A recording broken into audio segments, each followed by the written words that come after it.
यहाँ क्यों आए हैं, क्या बात है, क्या? आज यहाँ हमारे धर्म समाज के लोग, ब्राह्मण समाज के लोग एक पीड़ा लेकर के माननीय मुख्यमंत्री जी को ज्ञापन देने जिलाधिकारी जी के पास आए हैं। हमारी पीड़ा ये है, पूरे उत्तर प्रदेश में एकमात्र गिरी गाय की सबसे बड़ी गौशाला थी और उस गौशाला के सेवक ब्रजेश पाठक मऊरानीपुर के, वो अपना उन्होंने 10 साल से पूरा समय गौ सेवा में लगा रखा था। उनकी पत्नी भारतीय जनता पार्टी की कार्यकारिणी की सदस्य थीं, लेकिन उनका उत्पीड़न प्रारंभ हुआ। यहाँ तक हुआ कि उनकी गौशाला यहाँ से हटानी पड़ी। तमाम कार्यक्रम हुए। जो गौएँ उत्तर प्रदेश के लिए स्वाभिमान का प्रतीक थी हमारे धर्म समाज में, कि गुजरात के बाद केवल एक इतनी बड़ी गौशाला गिरी गाय की है जो मऊरानीपुर में है, आज वो नहीं है। और उस गौ सेवक पर तमाम आरोप लगाकर, झूठे आरोप लगा करके उनको प्रताड़ित किया जा रहा है। हम शासन से मांग करने आए हैं कि आप इसकी निष्पक्ष जांच कराएं। यदि हमारा गौसेवक दोषी है तो आप उन्हें सज़ा दीजिए, लेकिन यदि वो निर्दोष है तो उसे किसी प्रकार की हानि न हो, ये सरकार की जिम्मेदारी है। योगी जी की सरकार है, हम गौसेवक हैं, वो गौ रक्षपीठ के पीठाधीश्वर हैं। हम उनसे यही मांग करते हैं कि गौसेवकों की रक्षा हो और उन पर किसी प्रकार के झूठे लांछन न लगें। यदि किसी से अपराध होता है तो दंड का अधिकारी है, कोर्ट में उसे सज़ा मिले, हमें कोई आपत्ति नहीं है, लेकिन किसी निर्दोष को इस शासन में किसी प्रकार के षड्यंत्र का शिकार न होना पड़े, ये इस उद्देश्य से आज हम आए। किसकी इसमें भूमिका रही है, पुलिस की है या प्रशासन पे? क्या भूमिका की जांच करना प्रशासन और प्रशासन का काम है।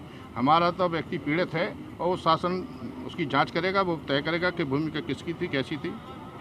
जय श्री राम।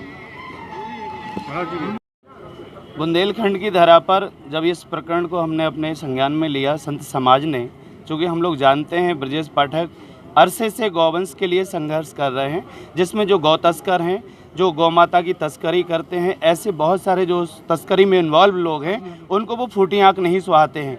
इसलिए ब्रजेश पाठक पर झूठे आरोप लगा करके उनकी गौ सेवा को बाधित किया जा रहा है। और हम अरसे से जानते हैं कि वो व्यक्ति चरित्र के मामले में तो इतना धनी है कि आंख बंद करके उस व्यक्ति के चरित्र की जो मजबूती है वो सारे संत समाज के संज्ञान में है। इसलिए पूरा भारतवर्ष इस बात के लिए खड़ा हो रहा है कि यदि ऐसे सदाचारी व्यक्तियों को झूठे ब्लेम लगा करके कलंकित किया जाएगा तो हम अपने यशस्वी मुख्यमंत्री आदित्य जी से कहना चाहेंगे कि आदित्य जी, इस राम राज्य की जो हम लोग परिकल्पना कर रहे हैं, वहाँ गाय, ब्राह्मण, साधु, संत, हमारी गौरी, इस तरह से यदि इनको असामाजिक तत्वों के द्वारा षड्यंत्र करके यदि दुखी किया जाएगा तो ये समाज को सहन नहीं होगा। इसके लिए आंदोलन होंगे और बहुत कुछ प्रभावित होगा।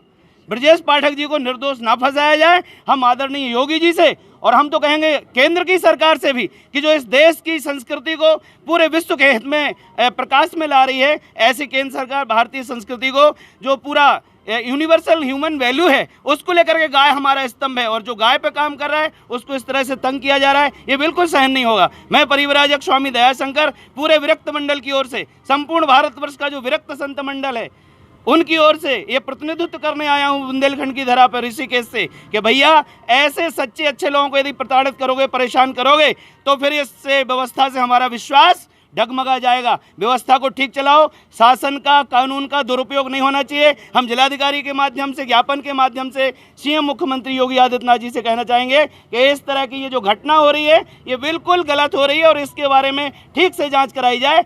यदि हमारा वो गौसेवक दोषी पाया जाता है तो वो स्वयं सजा भुगतने को तैयार है भाई। इसलिए कहते हैं सांच को आँच नहीं होती, सत्य पराजित नहीं होता, परेशान थोड़ा होता है। धन्यवाद।